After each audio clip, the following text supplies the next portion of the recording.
Harrison Blackwell thought he knew everything about the woman caring for his daughter. But when he quietly returned home early from his business trip and saw Elena Martinez through the crack of his daughter's bedroom door, gently braiding 7-year-old Sophie's hair while humming a soft lullaby, something inside him shifted forever. What he did next would change all three of their lives in ways none of them could have imagined. Before we jump back in, tell us where you're tuning in from and if this story touches you. Make sure you're subscribed because tomorrow I've saved something extra special for you.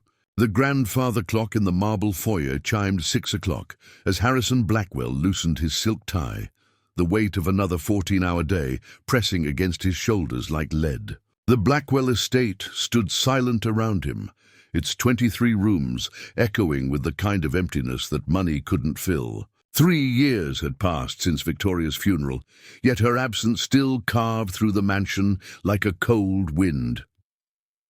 Harrison paused at the bottom of the mahogany staircase, listening for sounds of life above. Somewhere in the sprawling second floor, his 7-year-old daughter Sophie was likely finishing dinner with Elena Martinez, the nanny he'd hired 6 months ago after cycling through 11 others. Unlike her predecessors, Elena had lasted. More importantly, Sophie had stopped asking when Daddy would be home for bedtime stories.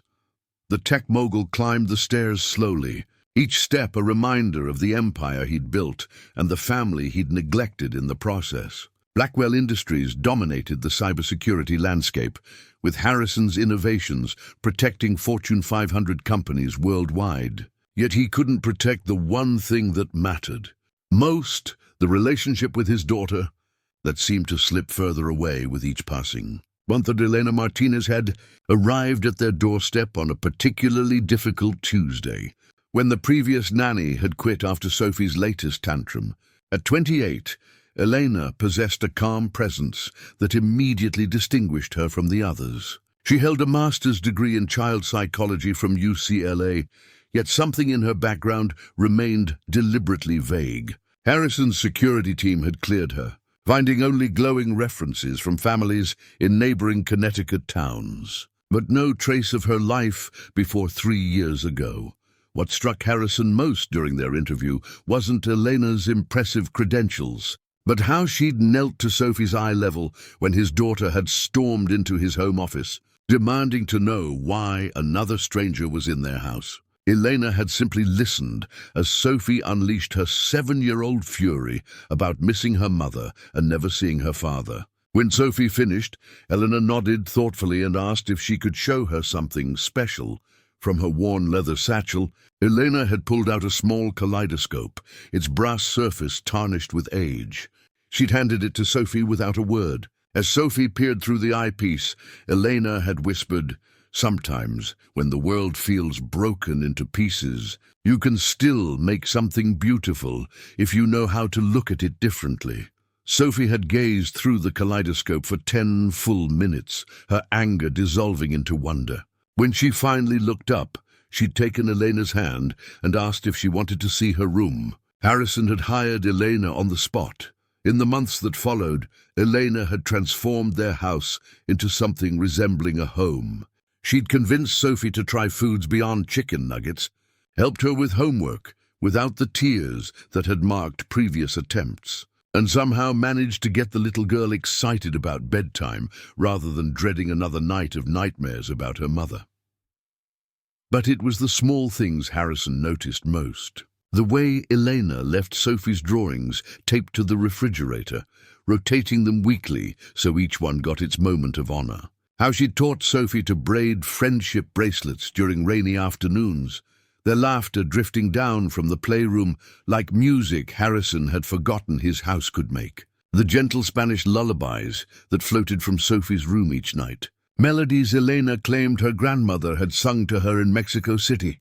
Tonight, Harrison had returned from Seattle 2 days earlier than planned. His meetings with potential clients had concluded successfully, but something had pulled him home. Perhaps it was the voicemail Sophie had left on his phone, her first in months, excitedly telling him about the butterfly garden Elena was helping her plant in the backyard. Or maybe it was the strange dreams he'd been having about Victoria. Dreams where she seemed to be trying to tell him something important. As he reached the second-floor landing, Harrison could hear voices coming from Sophie's room at the end of the hall.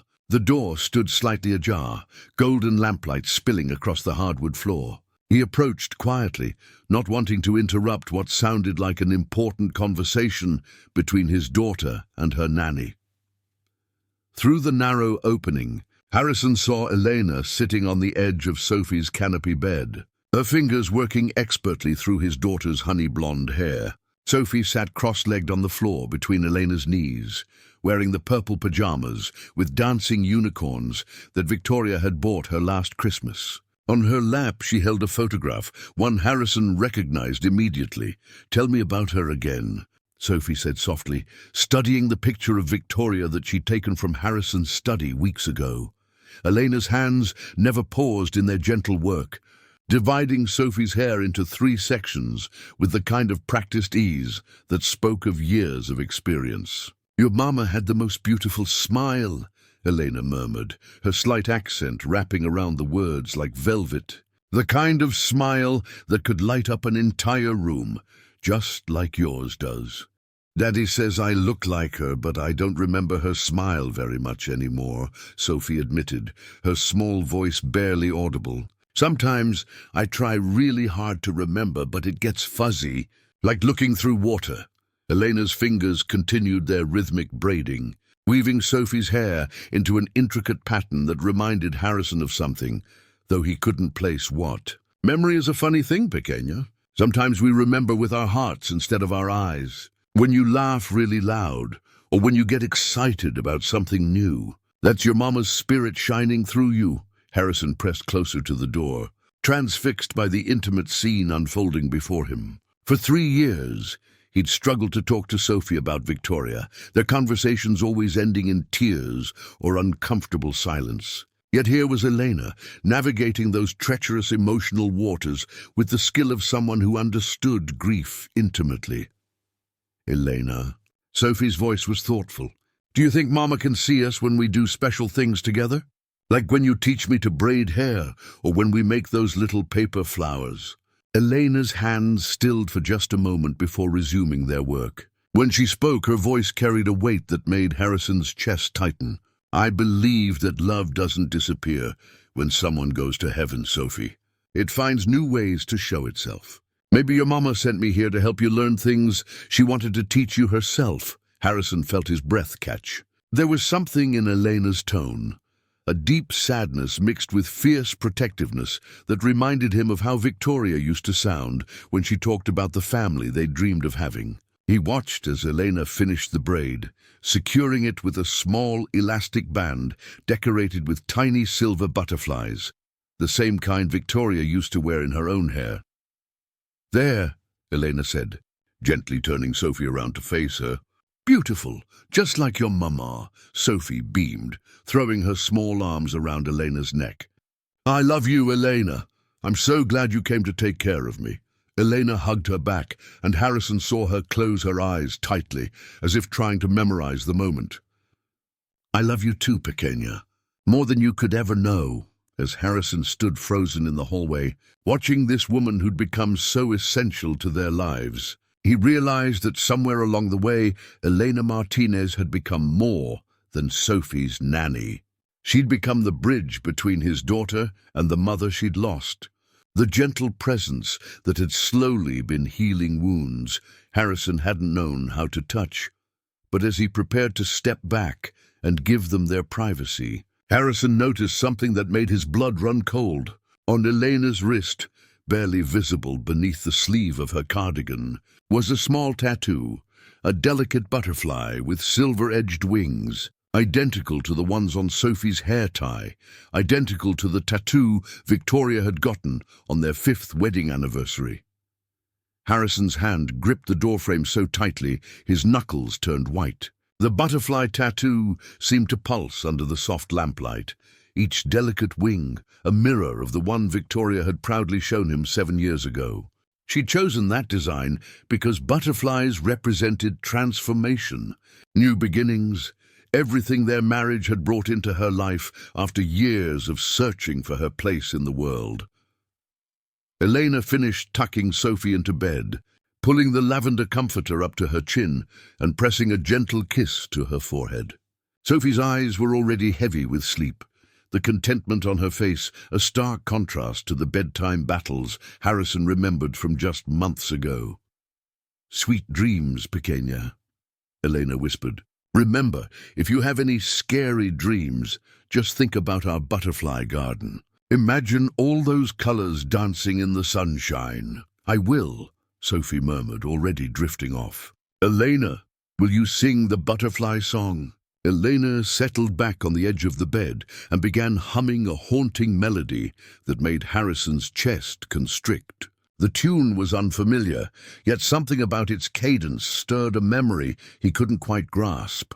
As Elena's voice grew softer, weaving Spanish words he didn't understand into the lullaby, Sophie's breathing deepened into the peaceful rhythm of sleep.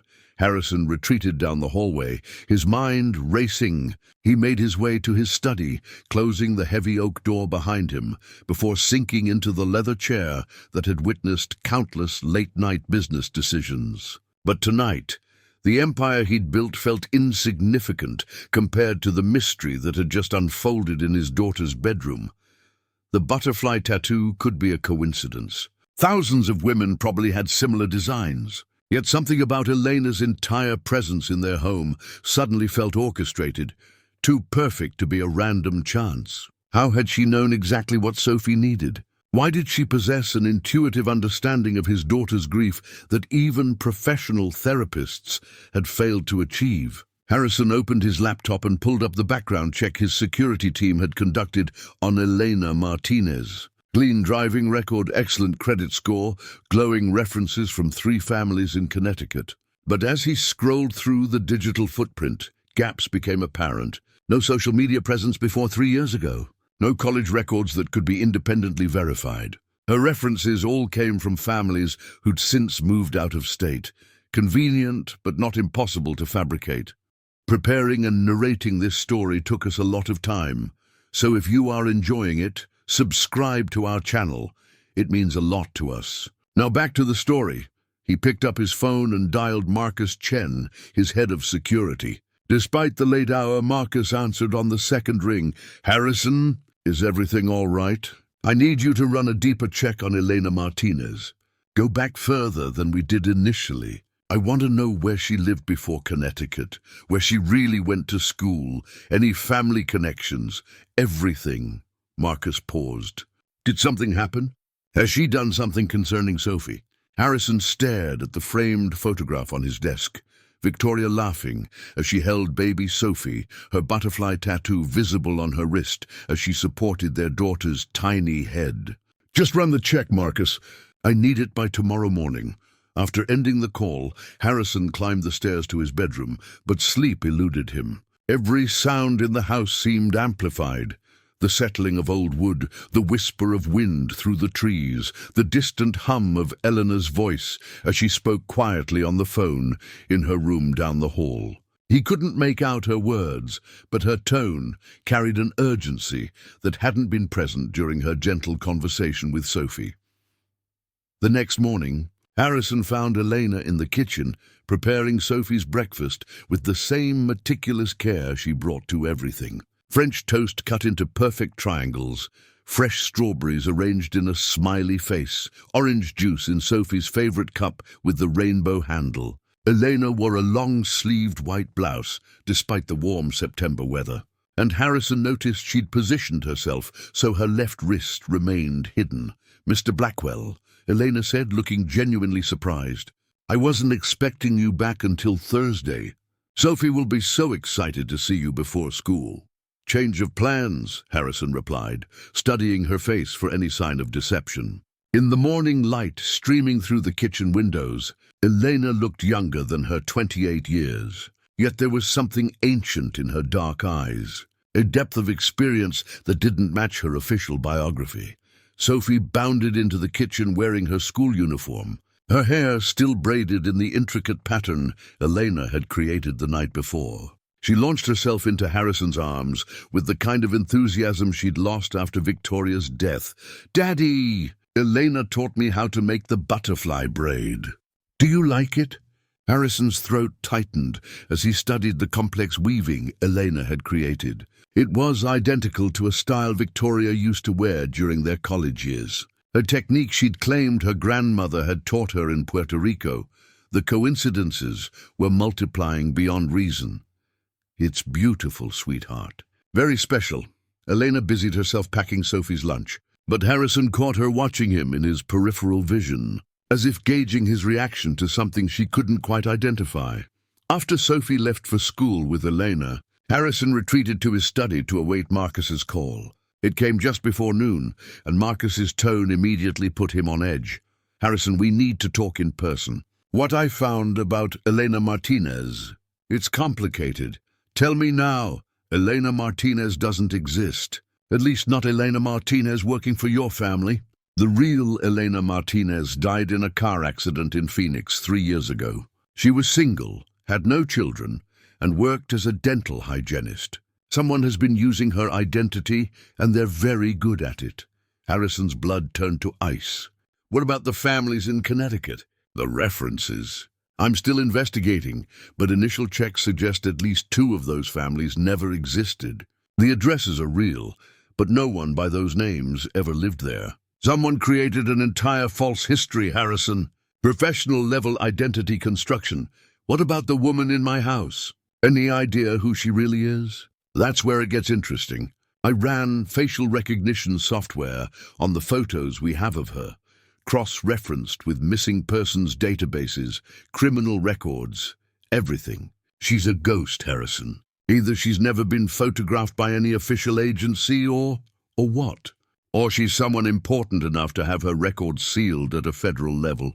This isn't amateur hour identity theft. This is witness protection quality work." Harrison ended the call and sat in stunned silence. The woman who'd been caring for his daughter, who'd somehow known exactly how to heal Sophie's grief, who'd brought laughter back into their home, was a complete stranger with a fabricated identity. Yet everything about her interactions with Sophie felt genuine, filled with the kind of love that couldn't be faked. His phone buzzed with a text message from an unknown number. "We need to talk. Meet me at Riverside Park, main pavilion. Come alone." Harrison stared at the message. Elena somehow knew he'd been investigating her. She was taking control of the situation, which meant she'd been prepared for this moment. But prepared for what? What did she want with his family? As he drove toward the park, Harrison's mind churned through possibilities. Was Eleanor after his money? Had she inserted herself into Sophie's life for some elaborate con? But if so, why hadn't she made any moves toward his finances? In 6 months, she'd never asked for anything beyond her modest salary, had never shown interest in the valuable art and jewelry throughout the house. The park pavilion sat empty except for Elena, who stood with her back to the lake watching his approach. She'd changed from her morning blouse into a simple blue dress, and for the first time, Harrison could see the butterfly tattoo clearly displayed on her wrist. Up close, it was even more identical to Victoria's than he'd realized. Not just similar, but an exact match down to the delicate shading of each wing. "Hello, Harrison," she said quietly. "I think it's time I told you who I really am."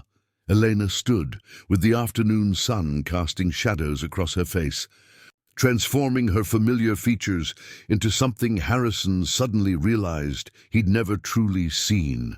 Without the careful positioning, the long sleeves, the practiced angles she'd maintained for 6 months, she looked different, younger in some ways, older in others. "My real name is Isabella Santos," she began, her voice steady despite the tremor in her hands. 3 years ago I was married to Victoria's brother, Miguel." Harrison felt the world tilt sideways. Victoria had never mentioned having a brother. In 5 years of marriage, through countless conversations about family, dreams, and memories, she'd always claimed to be an only child. Her parents had died when she was young, she'd said. "No siblings, no extended family to speak of." "That's impossible," Harrison said. "Victoria didn't have any siblings." Isabella's smile carried a sadness that seemed to reach into her bones. Victoria told you she was an only child because she was protecting Miguel. He got involved with some very dangerous people in Los Angeles, drug dealers who used his architectural firm to launder money. When Miguel tried to get out, they threatened everyone he loved. Victoria changed her name from Victoria Santos to Victoria Walsh, moved across the country and cut all contact with our family to keep herself safe. The pieces began clicking into place with terrifying clarity. Victoria's reluctance to talk about her past, the way she'd flinched whenever crime shows mentioned witness protection, her insistence on handling all their legal documents personally. Harrison had attributed it to the trauma of losing her parents young, but now he saw it differently. Miguel and I were married for 2 years, Isabella continued.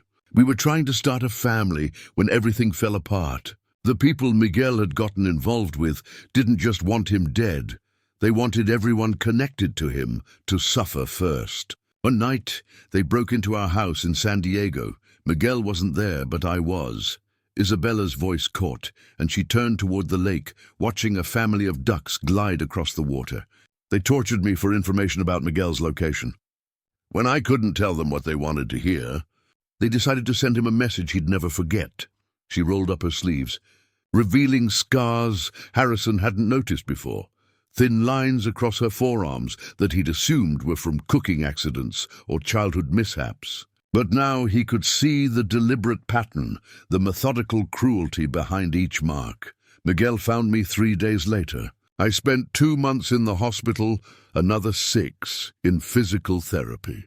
But the worst part wasn't the physical healing. It was discovering I could never have children because of what they did to me. Harrison's throat constricted. The woman who'd brought such joy to his daughter's life, who'd possessed an almost supernatural understanding of childhood needs, had been denied the chance to have children of her own.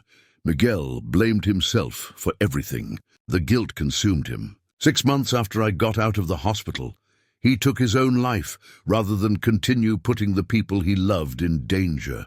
The federal marshals told me the cartel had put contracts out on both Victoria and me. They offered me witness protection, a new identity, a chance to disappear completely. But you chose Elena Martinez instead of whatever identity they offered, Harrison said. Understanding beginning to dawn, Isabella nodded. I spent 2 years in the program, living in a small town in Wyoming under the name Sarah Peterson. But I couldn't stop thinking about Victoria. The marshals wouldn't tell me anything about her, whether she was safe, whether she'd gotten married, if she was happy.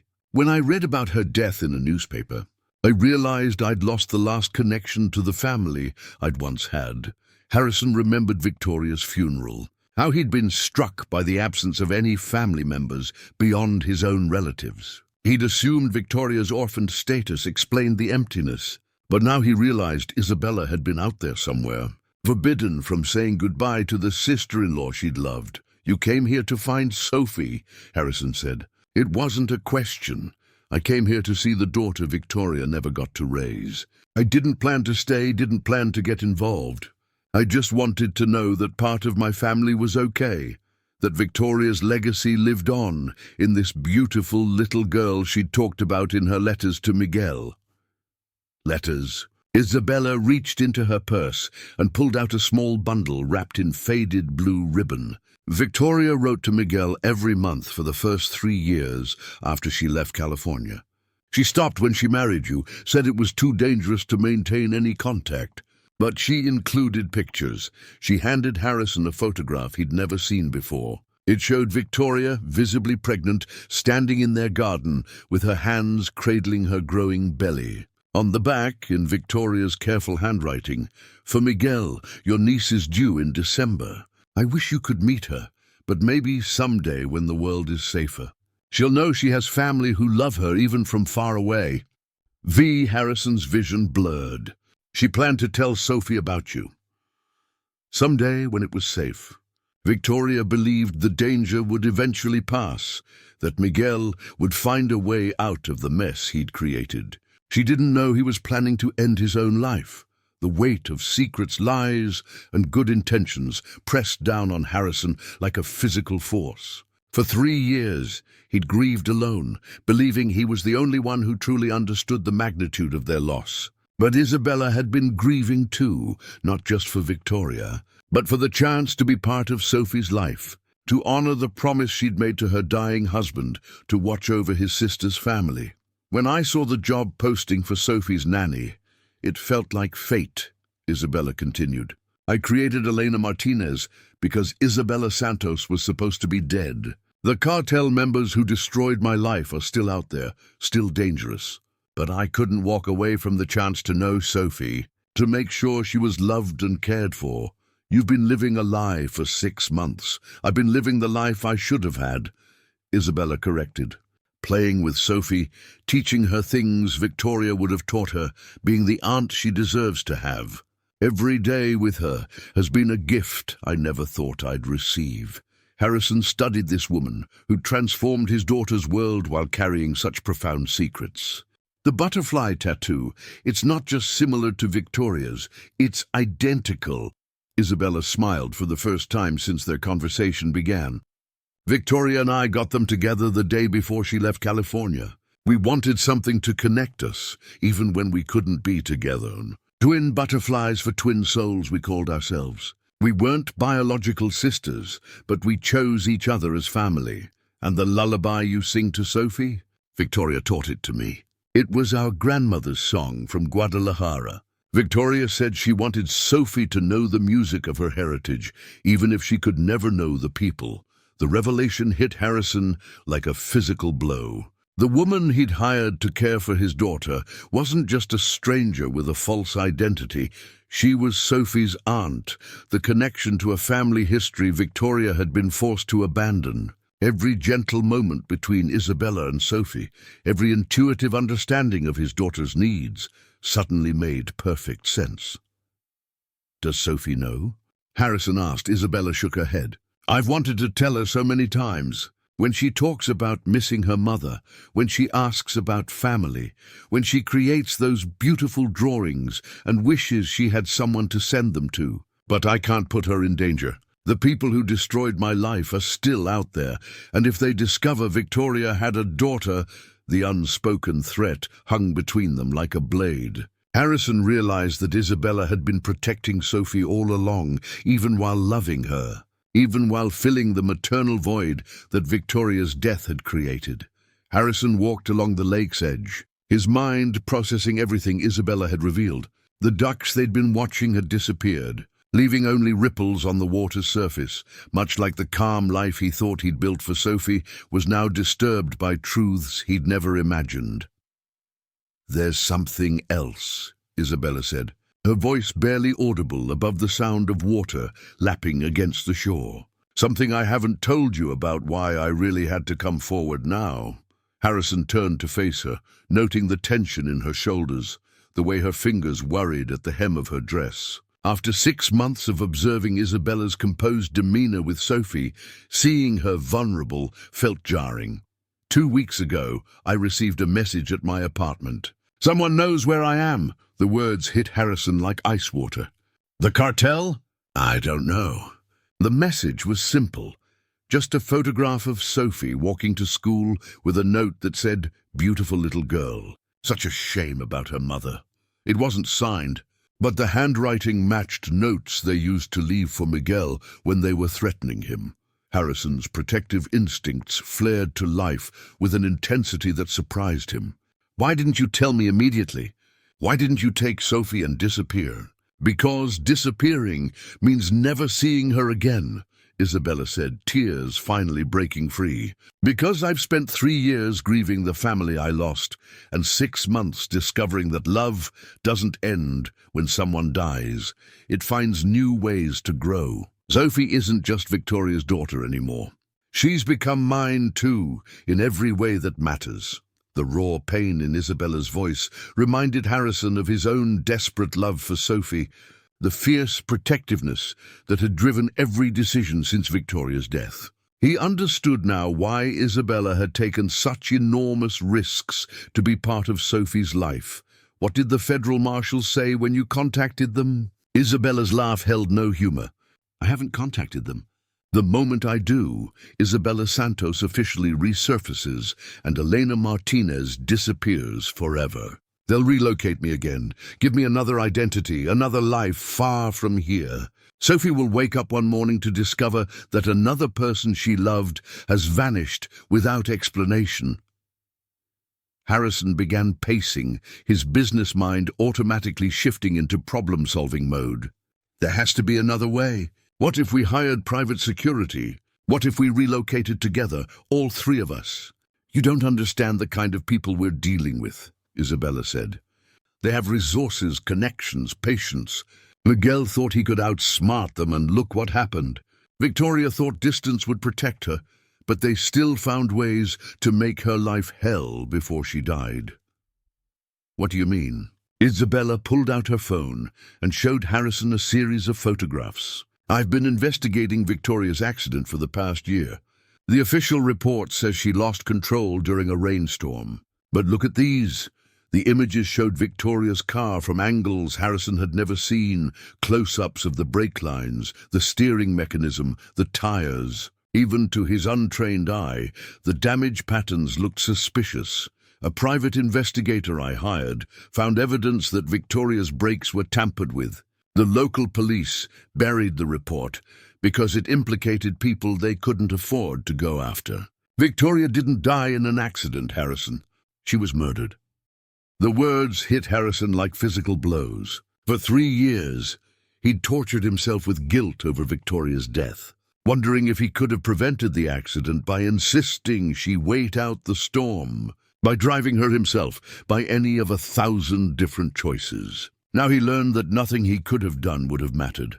They killed her because she was Miguel's sister, Harrison said, the pieces falling into place. Even after all those years, even with a new identity, they found her, and now they've found Sophie. That photograph proves they know exactly who she is and where she goes to school. They're not going to stop with threats. Harrison pulled out his phone and started scrolling through his contacts. I'm calling Marcus. We're putting security on Sophie immediately around the clock. Then we're calling the FBI. No, Isabella said firmly. The moment law enforcement gets involved, this becomes a federal case. Sophie gets placed in protective custody while they investigate. She'll be separated from both of us, placed with strangers who don't understand her needs. After losing Victoria, after finally finding stability with me, that kind of traumatic separation could destroy her emotionally. Harrison stopped dialing. Isabella was right. He'd seen how fragile Sophie had been after Victoria's death, how carefully Isabella had rebuilt his daughter's sense of security. Tearing that away again, even for her physical safety, might cause irreparable psychological damage. Then what do you propose? Isabella was quiet for a long moment, staring across the lake toward the horizon. When she spoke, her voice carried a resolution that chilled Harrison's blood. I disappear, tonight. I leave a note saying I got a job offer in another state, something Sophie will understand. It breaks my heart, but it's the only way to draw their attention away from her. Absolutely not. The vehemence in Harrison's voice surprised them both. He realized that somewhere in the past 6 months, Isabella had become more than just Sophie's nanny to him. She'd become the person who'd brought laughter back into their home, who'd helped him reconnect with his daughter, who'd filled spaces in their lives he hadn't even realized were empty. You're not running away, he continued. Sophie needs you. Hell, we both need you. There has to be another solution. Isabella smiled sadly. What are you suggesting? That we become a family and hope the bad guys get bored and go away? The question hung in the air between them, loaded with possibilities Harrison hadn't allowed himself to consider. Over the months, he'd watched Isabella with Sophie, had admired her gentleness, her intelligence, her fierce protectiveness. He'd noticed the way she hummed while cooking breakfast, how she always remembered to water the plants Victoria had loved, the graceful way she moved through their home as if she belonged there. Maybe that's exactly what I'm suggesting, Harrison said quietly. Isabella stared at him in shock. Harrison, hear me out. What if Elena Martinez didn't disappear? What if she became Elena Blackwell instead? A marriage would give you legal protection, a new identity that's completely legitimate. It would give Sophie the family stability she needs, and it would give us the resources to fight back against these people properly. You're talking about a marriage of convenience to protect me and Sophie. Harrison met her eyes directly. I'm talking about making official what's already happened. You've been Sophie's mother in every way that matters for 6 months. You've been the partner I didn't know I needed. What I'm suggesting isn't convenience, it's recognition of what we've already become. Isabella's breath caught. Are you saying you have feelings for me? I'm saying I've watched you love my daughter with the same fierce devotion Victoria would have shown. I've seen you bring joy back into a house that had forgotten how to be happy. I've seen you handle everything from scraped knees to nightmares, to homework battles with more wisdom and patience than I ever managed alone. Harrison stepped closer, his voice dropping to a whisper. I'm saying that what started as gratitude became respect, and respect became something deeper, something that feels a lot like love. Isabella's eyes filled with tears again, but these seemed different from the ones she'd shed earlier. Even if that's true, even if we both feel something real, we'd still be in danger. Marriage wouldn't make the threats go away. No, Harrison agreed. But it would mean we face them together. And I have resources they don't expect. Security teams, legal connections, enough money to disappear all 3 of us to somewhere they'll never find us if necessary. Most importantly, I have something worth fighting for now. Before Isabella could respond, Harrison's phone buzzed with an urgent text from Marcus. Possible surveillance van spotted near Sophie's school. Need to talk immediately. The game had changed. The threats were no longer theoretical, and time was running out. They're already moving, Harrison said, showing Isabella the message. Whatever we decide, we need to decide now. Isabella looked toward the school district in the distance, where Sophie was probably sitting in her 3rd-grade classroom, oblivious to the danger circling her life. When she turned back to Harrison, her expression held the fierce determination of a woman who'd already lost everything once and refused to lose it again. If we do this, if we really become a family, there's no going back. Once I'm Elena Blackwell, Isabella Santos stays buried forever. And if we don't do this, Harrison replied, we might lose Sophie anyway. Isabella nodded slowly. Then let's go get our daughter and figure out how to keep her safe. The word "our" hung in the air like a promise neither of them had expected to make, but both were ready to keep. Harrison's Mercedes raced through the afternoon traffic towards Sophie's school, with Isabella gripping the passenger seat as they navigated between slower vehicles. Marcus had confirmed the surveillance van's presence and was coordinating with the school's security to ensure Sophie remained safely inside until they arrived. There, Isabella pointed ahead. The white van by the playground fence. Harrison's jaw clenched as he spotted the vehicle. 2 men sat inside, their attention focused on the school's main entrance, where children would normally be dismissed in 20 minutes. The casual way they waited, as if they had every right to be there, filled him with cold rage. They're not even trying to hide, he said, pulling into the school parking lot. They want us to know they're here. Isabella's phone buzzed with a text from an unknown number. She read it aloud, her voice trembling. Pretty little girl in the blue dress today. Looks just like her mother did at that age. Would hate for history to repeat itself. The message included a photo taken through the school window, showing Sophie at her desk during art class, completely unaware that predators were watching her every move. Harrison's protective instincts exploded into fury that surprised him with its intensity. That's it, he said, reaching for his phone. I'm calling the police. Wait, Isabella grabbed his arm. Look, the van was pulling away from the curb, the occupants apparently satisfied they'd delivered their message. But as it passed under a streetlight, Isabella caught sight of the driver's face, and her blood turned to ice. I know him, she whispered. That's Carlos Mendoza, Miguel's former business partner, the one who set up the money laundering operation that destroyed everything.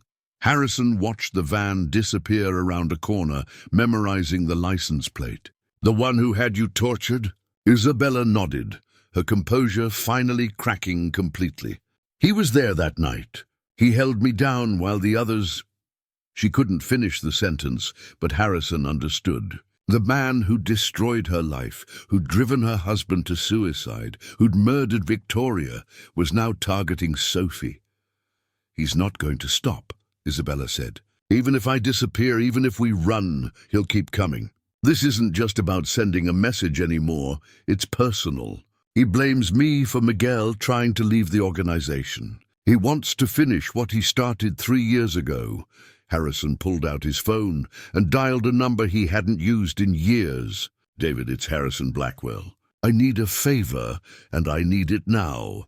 David Morrison had been Harrison's roommate at MIT before becoming one of the country's top defense attorneys. The kind of lawyer who handled cases that never made the news but changed lives forever. If anyone could navigate the legal complexities of their situation, it would be David. "Harrison, good to hear from you."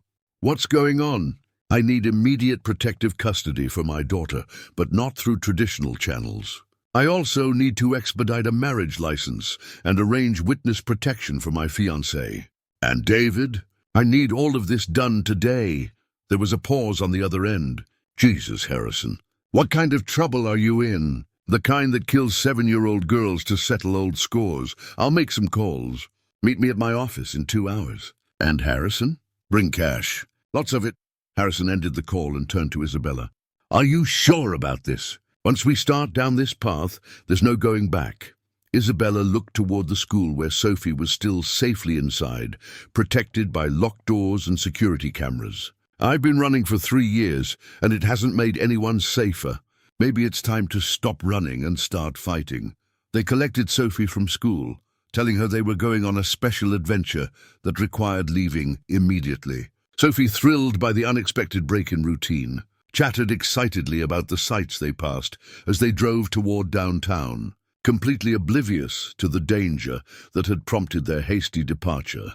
David Morrison's law office occupied the top 3 floors of a gleaming downtown tower. Harrison had been there only once before for Victoria's will reading, but the elegant reception area and panoramic city views remained exactly as he remembered. David himself looked older than his 42 years, his prematurely grey hair and sharp suit giving him the appearance of someone who'd seen too much of humanity's darker impulses. But his handshake was firm, and his eyes held the same sharp intelligence that had made him Harrison's closest friend in college. "Isabella Santos," David said, shaking her hand. "Or should I say Elena Martinez? I've spent the last hour reviewing your situation, and I have to say, you've been living on borrowed time." He led them into his private conference room, where Sophie immediately gravitated toward the floor-to-ceiling windows overlooking the city. Harrison was grateful. She seemed content to watch the traffic below while the adults talked. "The good news," David continued, "is that I have contacts in the U.S. Marshal Service who can expedite Isabella's return to witness protection. The bad news is that it would mean permanent separation from Sophie and Harrison." "That's not an option," Harrison said immediately. "I figured you'd say that. Option 2 is considerably more complex, but potentially more effective. We create a new legal identity for Isabella through marriage, then use Harrison's resources to establish a security perimeter that makes traditional witness protection unnecessary." David opened a folder on the conference table. "I've already started the paperwork for an emergency marriage license. It'll be ready in 3 hours. I've also contacted a federal judge who owes me several favors. He's agreed to perform the ceremony today at his private residence." Isabella stared at the documents. "This is really happening?" "Only if you want it to," Harrison said. "But Isabella, you need to understand what you'd be signing up for. My security team runs background checks on everyone from housekeepers to business associates. We'll have bodyguards watching Sophie, cameras monitoring our home, restrictions on where we can go and who we can see. It's not going to be a normal life. Normal died for me 3 years ago."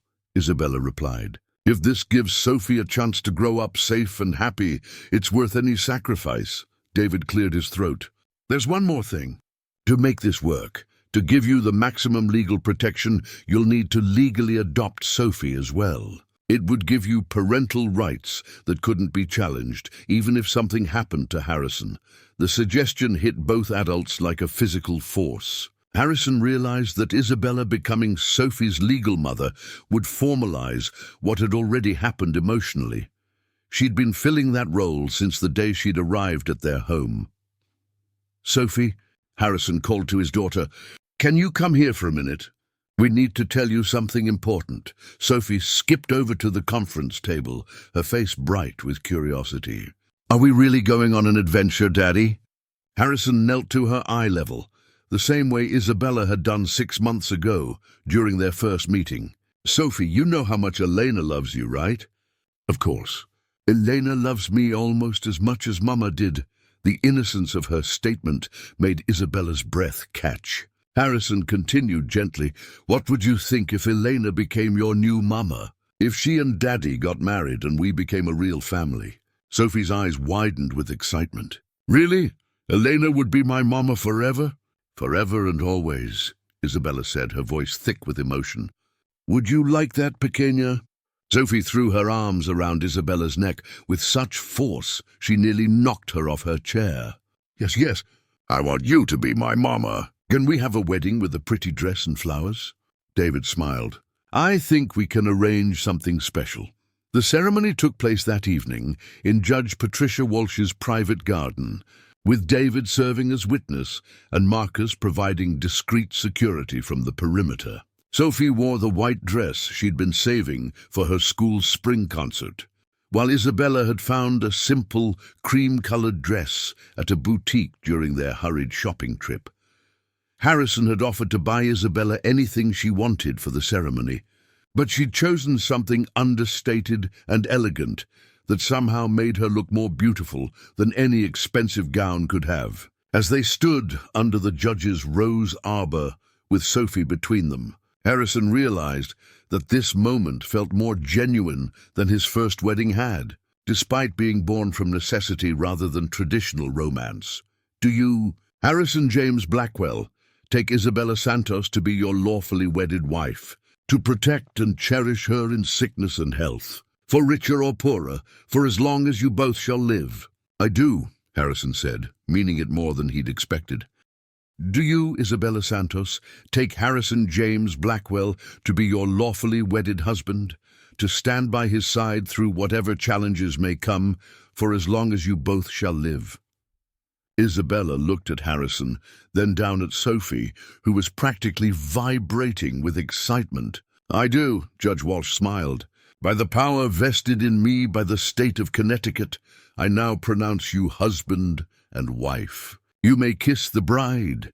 Harrison and Isabella's first kiss as a married couple was gentle, tentative, a promise of something that might grow into love given time and safety. But when Sophie cheered and threw her arms around both of them, the moment transformed into something perfect, the birth of a family that might have been unconventional in its origins, but felt absolutely right.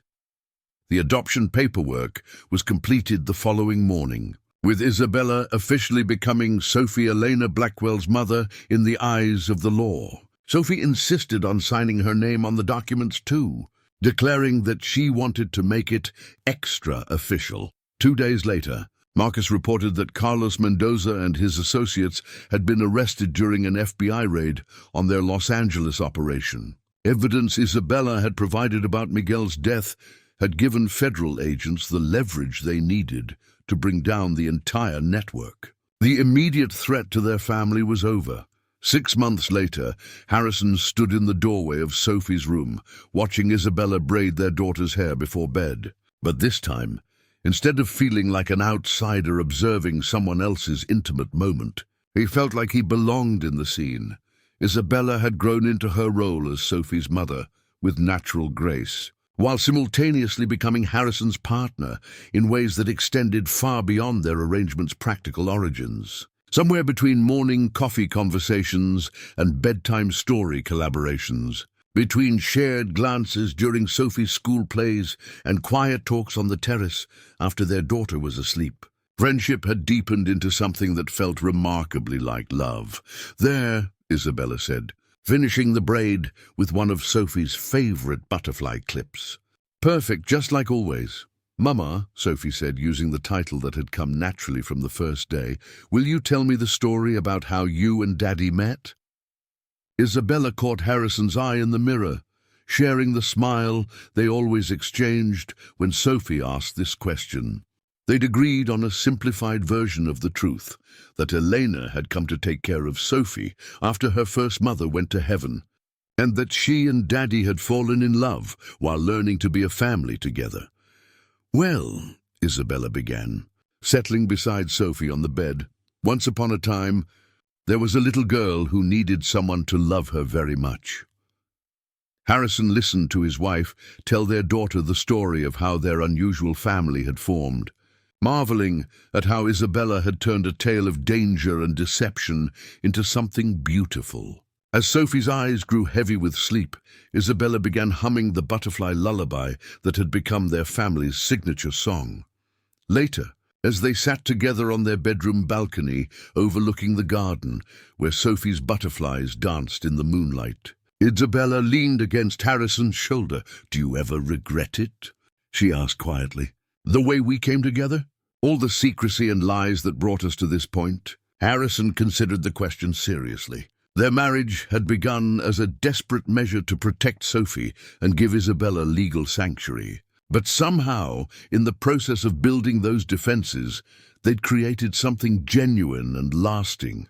"I regret that it took danger to bring us together," he said finally. "I regret that Sophie had to lose Victoria to gain you. But I don't regret a single day since you walked into our lives, Isabella Santos Blackwell." She smiled at the sound of her new name. "I never thought I'd have a family again. I thought that dream died with Miguel." "Dreams don't die," Harrison said, echoing words Isabella had once spoken to Sophie. "They just find new ways to come true." As they sat together in the comfortable silence of a family, finally at peace, Harrison reflected on the journey that had brought them to this moment. He'd thought his story had ended with Victoria's death, that his only purpose was providing for Sophie's practical needs while they both learned to live with their loss. Instead, he discovered that love could take unexpected forms, that families could be built from the most unlikely foundations, and that sometimes the very thing you think might destroy you actually saves you. Isabella had come into their lives under false pretenses, carrying secrets that could have torn their world apart. Instead, her presence had made them whole in ways Harrison hadn't known they were broken. The wealthy widower, who had once caught his nanny braiding his daughter's hair, had indeed been shocked by what he discovered. But the shock hadn't come from deception or betrayal. It had come from the realization that love could bloom in the most unexpected places, that families could be chosen as well as born, and that sometimes the greatest gifts come disguised as the greatest risks.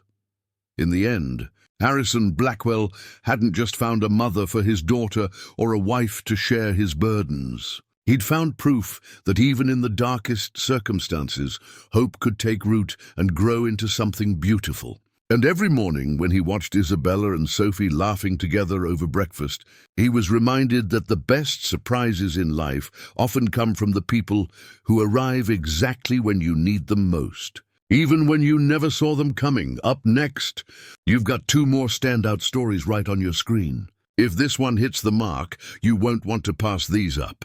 Just click and check them out. And don't forget to subscribe and turn on the notification bell so you don't miss any upload from us.